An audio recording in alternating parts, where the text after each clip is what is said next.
चित्रलेखन या अनुच्छेद 5 लाइन में लिखना। चित्रलेखन हो तो वो भी 5 लाइन में, या चित्रलेखन या अनुच्छेद।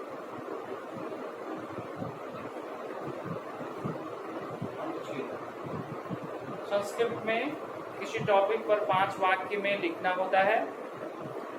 या तो हम चित्रलेखन बनाते हैं या अनुच्छेद, लगभग दोनों एक ही जैसा होता है। तो सबसे पहले हम लोग चित्रलेखन के बारे में देखेंगे, कैसे इसमें आरंभ करना है, कैसे इसको एंड करना है चित्रलेखन। तो सबसे पहले हम लोग चित्रलेखन के लिए चित्र हम लोग देखते हैं, और ये देखना है हम लोग ये चित्र किस चीज का है, ये बात को समझना है। वहां पर चित्र दिया हुआ है, शब्द नीचे दिया हुआ है।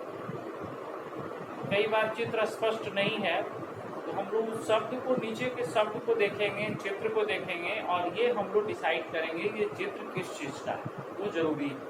तब उससे चित्रलेखन में किस चीज का चित्र है, अब तब उसका हम लोग वर्णन करेंगे कि उसमें क्या है, वहां पर उस जगह पर जो चीज का चित्र है। जैसे वो विद्यालय का चित्र है तो विद्यालय में क्या क्या वहां दिखाई दे रहा है चित्रलेखन के अनुसार, वो चीज हम लोग लिखते हैं। और इसके लिए हम लोग यह चित्र लिखते हैं या इस चित्र में लिखते हैं। तो यह के लिए हम लोग के पास 2 संस्कृत शब्द हैं, इदम शब्द है या एकम शब्द। हम लोग इस दोनों में से किसी का यूज कर सकते हैं, इदम या एकम। अब प्रश्न है कि इसका रूप हम लोग कैसे बनाएंगे। दोनों का अर्थ सिमिलर है, कोई भी हम लोग एक दूसरे के पर्यायवाची में इसका प्रयोग कर सकते हैं, कहीं भी कोई भी। अब इदम जो शब्द होता है, इसका पुल्लिंग का रूप हुआ यम के लिए अयम, इमौ, अयम, इमौ, इमे। क्या हुआ? अयम, इमौ, इमे।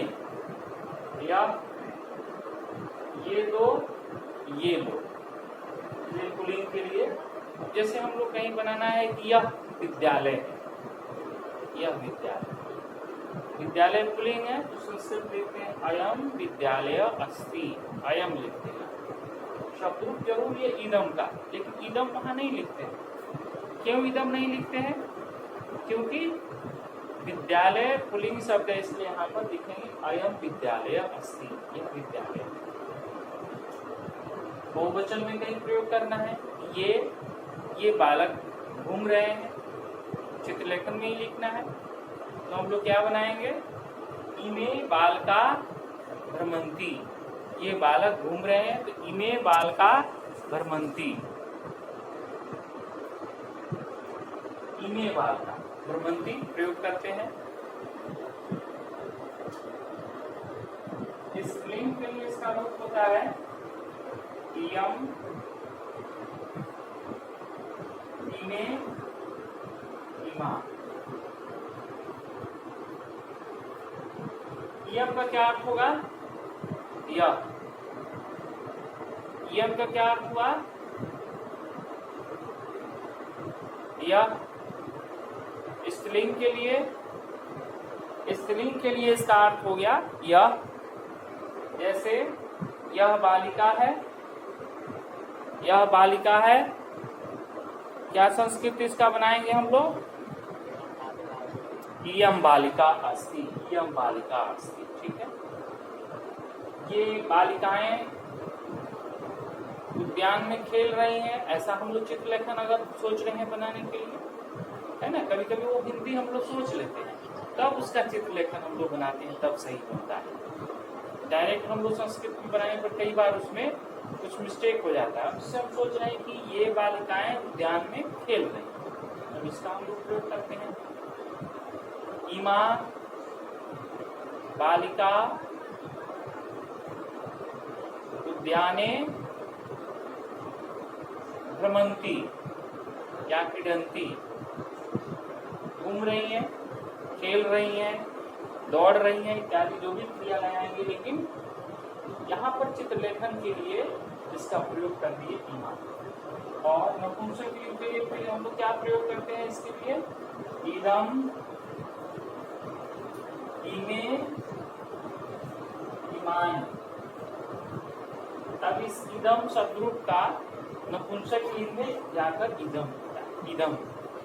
इसलिए इदम चित्रम, चित्र नपुंसकलिंग, इदम चित्रम, इमानी चित्राणी, ये प्रयोग करते हैं। इदम चित्रम, यह चित्र, यह। अब जिसे तुमको लिखना है कि यह विद्यालय का चित्र है, इदम चित्रम विद्यालयस्य अस्ति, ऐसे चित्रलेखन लिखते हैं। इदम चित्रम और विद्यालय शब्द का षष्ठी विभक्ति में क्या बन जाएगा? विद्यालयस्य। इदम चित्रम विद्यालयस्य अस्ति। यहाँ से इदम क्यों लिए? क्योंकि चित्र नपुंसक है, वहाँ हम लोग अयम ले रहे थे, कई बार हम लोग इयम लेते हैं स्त्रीलिंग में, और नपुंसक लिंग के लिए हम लोग इदम का प्रयोग करते हैं।